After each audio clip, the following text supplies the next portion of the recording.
নমস্কার। এখন একদম অন্য ধরনের আমি আজকে একটা ডিমের অমলেটও বলতে পারেন বা ভাজা ভেজ অমলেটও বলা যায়, এটা তৈরি করেছি। আপনারা এইভাবে তৈরি করে গরম ভাতে খেয়ে দেখবেন, খুব ভালো লাগবে। এটা করবার জন্য আমি প্রথমেই একটা ছোট বাঁধাকপির 1/4 কেটে নিয়েছি এরকম সরু সরু করে।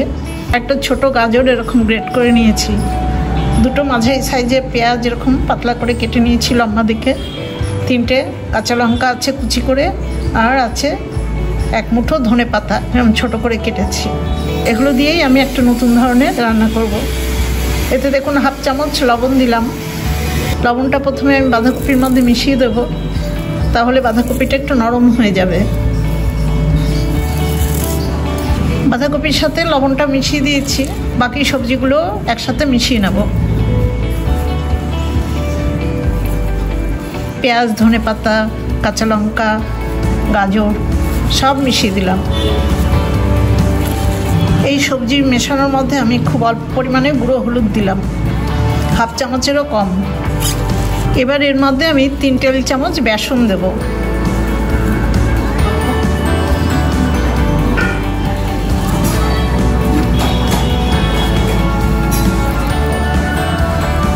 বেসনটা মেখে নিয়েছি। এবার দেখুন 5টা ডিম নিয়েছি। এই ডিমগুলো আমি ফাটিয়ে কুসুমটা আলাদা রাখবো, আর সাদা অংশটাই মাখাটার মধ্যে দিয়ে দেবো।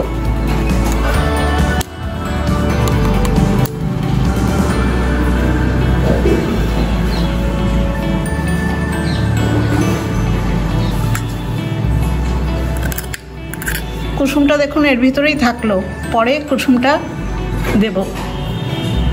এরকমভাবে 5টা ডিমই আমি ভেঙে এর মধ্যে সাদা অংশটা দিয়ে দেবো।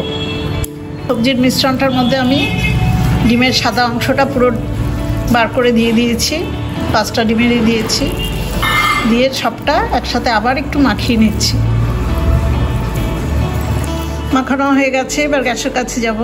গ্যাসের উপরে দেখুন আমি একটা ফ্রাই প্যান বসিয়ে দিয়েছি, লো টু মিডিয়াম আঁচে আছে। তাতে আমি রিফাইন্ড অয়েল দিয়েছি, সেই তেলটা গরম হয়ে গেছে। এবার এই মিশ্রণগুলো 5টা সমান ভাগে ভাগ করে দেব।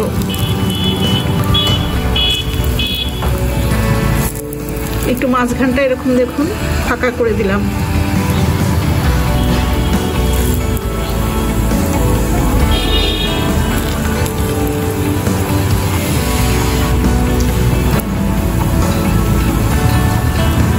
একসাথে আমার 5টা আটবে না, সেই জন্য আমি দেখুন 4টে দিলাম।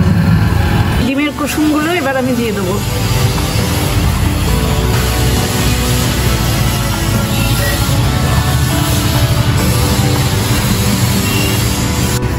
ডিমের কুসুমগুলো আমি দিয়ে দিয়েছি।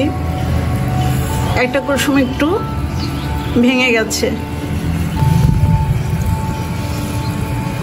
আমি কুসুমের উপর দিয়ে একটু লবণ আর গোলমরিচের গুঁড়ো মিক্সড করে দিয়ে দিলাম। এবার আমি একটু ঢেকে দিলাম। প্রায় 3 মিনিট পর আমি ঢাকাটা খুলে নিলাম। লো টু মিডিয়াম আঁচেই আছে।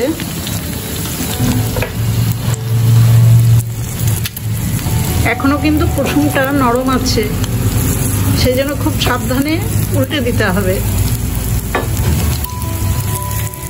আর পিসগুলো একটু আলাদা করে নিচ্ছি।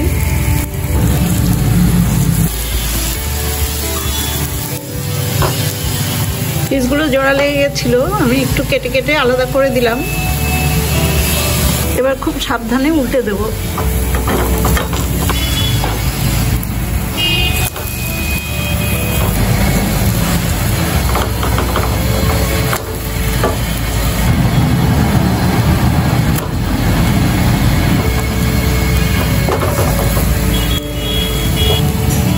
সবকটা উল্টে দিয়েছি, এখন আবার একটু ঢেকে দিলাম। লো টু মিডিয়াম আছে। 2 মিনিট ঢেকে রাখার পরে আমি ঢাকাটা খুলে নিচ্ছি।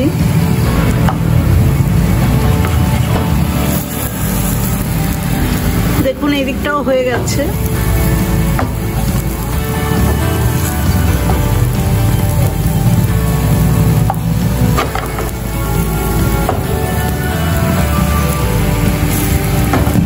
একদমই হয়ে গেছে। এবার আমি এগুলো একটা প্লেটে নামিয়ে নেব।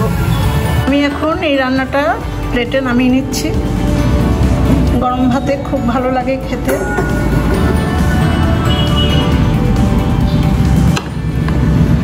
আমার এই রান্নার রেসিপিটা দেখে আপনাদের যদি ভালো লাগে তাহলে একটা ছোট্ট লাইক আর সাবস্ক্রাইব করে দেবেন। আজ এই পর্যন্তই, আবার পরে কোনো রান্নার রেসিপি নিয়ে আপনাদের কাছে আসবো। সবাই খুব ভালো থাকবেন, সুস্থ থাকবেন। ধন্যবাদ।